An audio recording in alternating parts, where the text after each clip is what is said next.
स्वागत है। आपसे अनुरोध है कि कृपया इस चैनल को सब्सक्राइब करिए अगर आपने अभी तक नहीं किया है तो, और साथ ही नोटिफिकेशन बेल जरूर दबाइएगा। अशोक जी, हम हमेशा बात करते रहते हैं आरक्षण और नौकरियों की। हम पूछना चाहेंगे कि विकास योजनाओं में और गरीबी उन्मूलन में इसकी क्या व्यवस्थाएं हैं? दिव्यांगजन अधिकार अधिनियम की धारा 37 की जो उपधारा है बी, उसमें ये साफ साफ व्यवस्था की गई है कि दिव्यांगजन को गरीबी उन्मूलन और साथ ही विकास की योजनाओं में 5% का आरक्षण दिया जाएगा। इसमें से जो अपनी महिला बहनें हैं उनको प्राथमिकता के आधार पर यह आरक्षण दिया जाएगा। यानी अगर पुरुष है और महिला भी है तो पहले महिला को दिया जाएगा, उसके बाद पुरुष को दिया जाएगा। अब यहाँ पर अगर हम बात करें रूल्स की, तो चाहे बिहार हो चाहे उत्तर प्रदेश हो, शासनादेश लागू हो गए हैं।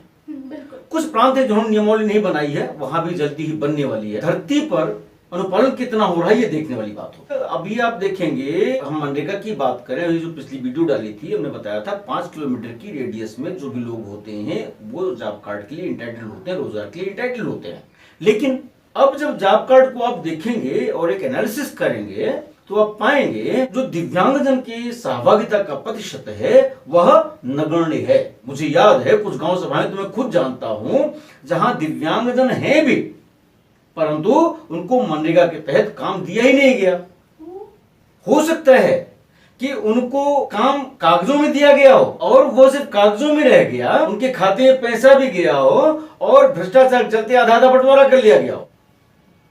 और दिव्यांगजन को भी क्या, उनको अगर फ्री में मिलने की बात आ जाए तो ठीक है, दस्तखत कर देते हैं। तो इस प्रवृत्ति से उनको भी निकलना पड़ेगा और जो कारकुन हैं उनको भी निकलना पड़ेगा। अब यहाँ पर आरटीआई का रूल क्या आता है? जब आप जन सूचना अधिकार अधिनियम के अधीन सूचनाएं प्राप्त करते हैं कि ग्राम सभा में दिव्यांगजनों को मनरेगा में जो काम दिया गया उसकी सूची उपलब्ध कराएं, चाहे जिला स्तर पर चाहे ब्लॉक स्तर पर आप देखेंगे तो यह सूची पहली बात तो मिलने मुश्किल है, बिल्कुल, और अगर मिल भी गई तो उसमें आप देखेंगे कि दिव्यांगों का कोई योगदान नहीं है उसमें।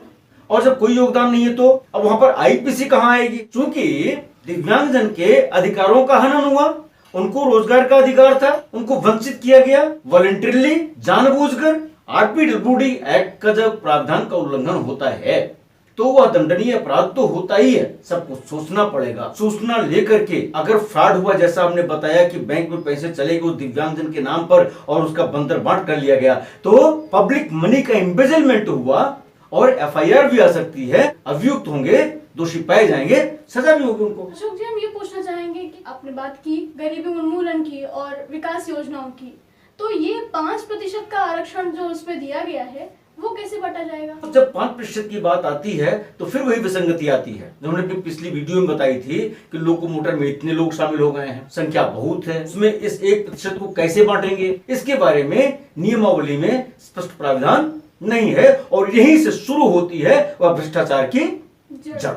इसीलिए अगर वास्तव में भ्रष्टाचार को मिटाना है तो सरकार को, मोदी जी को यह प्रस्ताव लाना पड़ेगा, नियमावली में संशोधन करना पड़ेगा और ये विशिष्टीकृत करना पड़ेगा ताकि यह जो भ्रष्टाचार है वो मिट सके। क्योंकि जहां भी डिस्कशन का इस्तेमाल होता है, अगर जुडिशियल डिस्कशन हुआ तब तो अच्छी बात है, लेकिन जुडिशियल डिस्कशन होता नहीं है और यहीं से भ्रष्टाचार की शुरुआत हो जाती है, वहीं से लेन देन की शुरुआत हो जाती है और योजना फिर किनारे हो जाती है और शोषण उत्पीड़न शुरू हो जाता है। धन्यवाद अशोक जी आपका इस विषय पर जानकारी देने के लिए। बंधुओं, आपसे अनुरोध है कि अगर आपने इस चैनल को अब तक सब्सक्राइब नहीं किया है तो कृपया करें और साथ ही नोटिफिकेशन बेल जरूर दबाइएगा, जिससे कि इस चैनल पर अपलोड होने वाली वीडियोस आपको मिलती रहें। धन्यवाद।